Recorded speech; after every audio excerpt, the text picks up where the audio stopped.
Assalamualaikum warahmatullahi wabarakatuh. Di sini saya akan menjelaskan tentang eh, apa itu pengertian bahan ajar berbasis ADI model. Sebelumnya kalian harus tahu apa itu pengertian bahan ajar berbasis ADI model itu gimana? Apa pengertiannya? Sekarang sebelum itu saya akan menjelaskan apa itu media. Media sekarang berasal dari bahasa Latin dan merupakan bentuk jamak dari kata medium. Eh, Bentuk jamak dari kata medium yang secara harfiah dapat diartikan sebagai perantara atau pengantar. Jadi kalau sedangkan menurut Briggs itu media adalah alat untuk memberi perangsang bagi peserta didik supaya terjadi proses belajar mengajar. Jadi intinya media itu cuma perantara, cuma pengantar untuk supaya proses belajar mengajar itu tetap berjalan. Terus pengertian metode pengembangan model ADI merupakan langkah-langkah yang dilakukan oleh pengembang sebelum melakukan penelitian pengembangan. Nah, langkah-langkah tersebut dapat diambil berdasarkan kajian atau teori yang sesuai. Terus penelitian pengembangan ini instrumen yang digunakan adalah angket dan wawancara. Angket dan wawancara. Terus data yang dianalisis dengan teknik analisis deskriptif kualitatif dan analisis statistik deskriptif kuantitatif. Hasil baru data hasil uji ahli isi mata kuliah dapat menunjukkan bahwa bahan ajar berada pada kualifikasi baik. Terus menurut Nasution, media pengajaran yaitu alat bantu mengajar. Jadi alat ini cuma sebagai perantara, penunjang bagi peserta didik. Terus sedangkan menurut Azhar Ar-Rasyad, media pembelajaran adalah segala sesuatu yang dapat digunakan untuk menyampaikan pesan atau informasi dalam proses belajar. Nah, jadi cuma kayak sarana gitu loh. Nah, terus pengertian metode pengembangan ADI sudah. Terus kita lanjut apa itu ADI. ADI itu di sini itu singkatannya itu analisis, terus desain, pengembangan, terus implementasi. Terus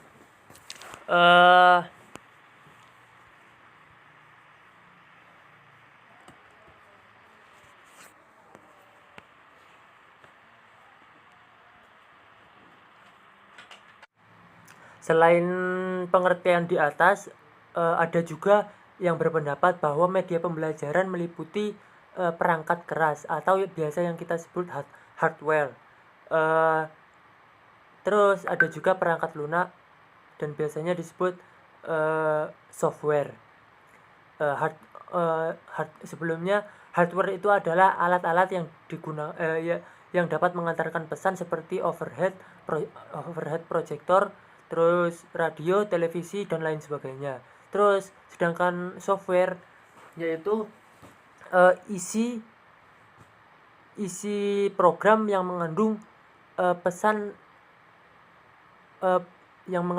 seperti informasi terdapat pada transparansi atau buku dan bahan-bahan cetakan lainnya.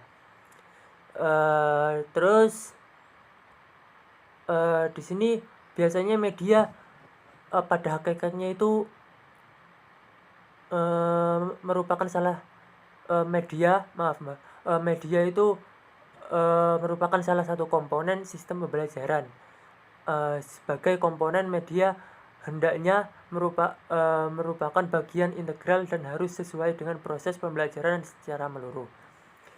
Terus ujung akhir dan pemilihan media adalah penggunaan media tersebut dalam pembelajaran. Jadi sehingga memungkinkan siswa dapat berinteraksi dengan media yang dipilih. Mungkin sekian dari saya. Ya, assalamualaikum warahmatullahi wabarakatuh. Terima kasih sebelumnya kepada saudara Dimas Ibnu Makkah yang telah mempresentasikan sebelumnya. Ya, di sini saya Muhammad Itan Mubarak, nomor induk mahasiswa 1917004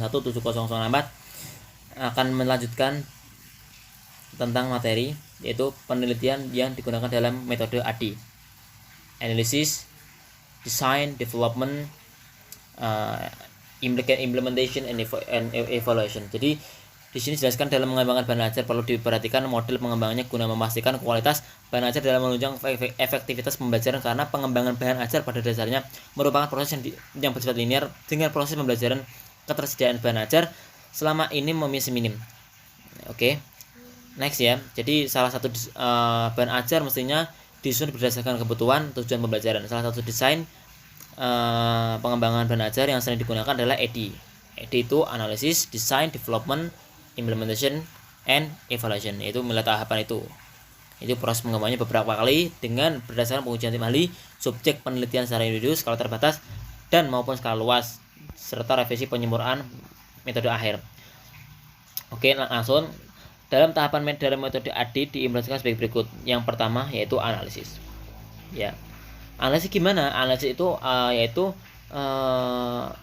perlunya pengembangan bahan ajar dalam tujuan pembelajaran. Beberapa analisis yang dilakukan adalah sebagai berikut. Ada analisis kerja, ada analisis beberapa analisis fakta, dan ada analisis tujuan pembelajaran.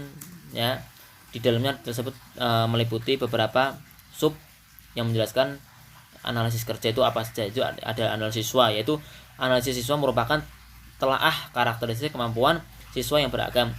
Hasil analisis siswa berkenaan dengan kemampuan berpikir kritis dan kreatif. Selanjutnya, karakteristik siswa berkenaan dengan pembelajaran. Oke ya, tadi kan analisis siswa itu dibagi lagi, yaitu beberapa poin dalam tahapannya. Yang pertama, karakteristik siswa berkenaan dengan pembelajaran, pengetahuan dan keterampilan yang telah dimiliki siswa berkenaan dengan pembelajaran, kemampuan berpikir atau kompetensi yang perlu dimiliki siswa dalam pembelajaran. Itu 4 bentuk pengembangan bahan ajar yang diperlukan siswa agar dapat meningkatkan kemampuan berpikir dan kompetensi yang dimiliki. Oke. Next, yaitu analisis fakta. Bisa analisis tujuan dari fakta.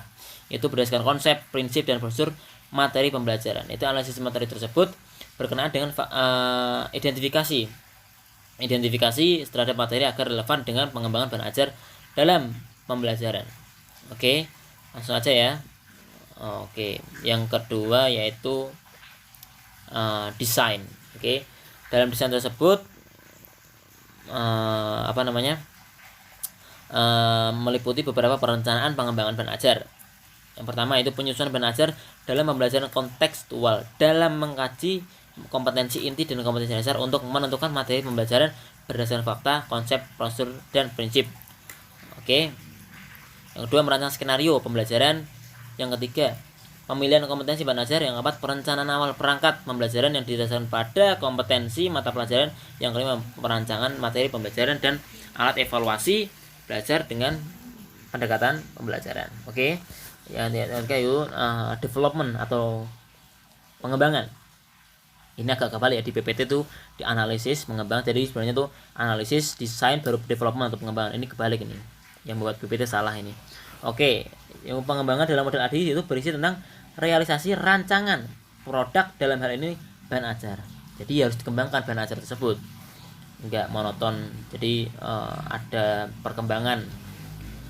Terus next, yang keempat, macam-macam metodologi ADI itu implementasi.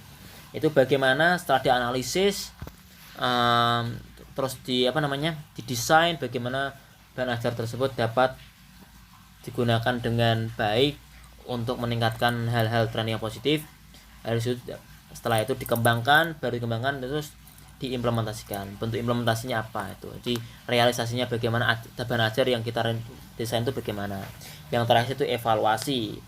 Ya, evaluasi yaitu langkah terakhir dalam mode desain dalam pembelajaran ED. Jadi evaluasi tersebut sangat penting dimanapun. Soalnya apa?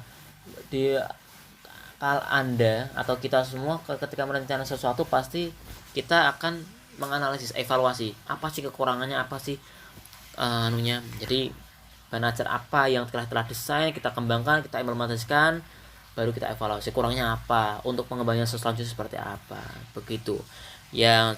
Terima kasih. Sebelumnya materi selanjutnya akan disampaikan kepada saudara saya, yaitu Mas Septa Wildana Rizky. Terima kasih. Assalamualaikum warahmatullahi wabarakatuh. Saya akan melanjutkan materi presentasi, yaitu pengembangan bahan ajar metode ADI.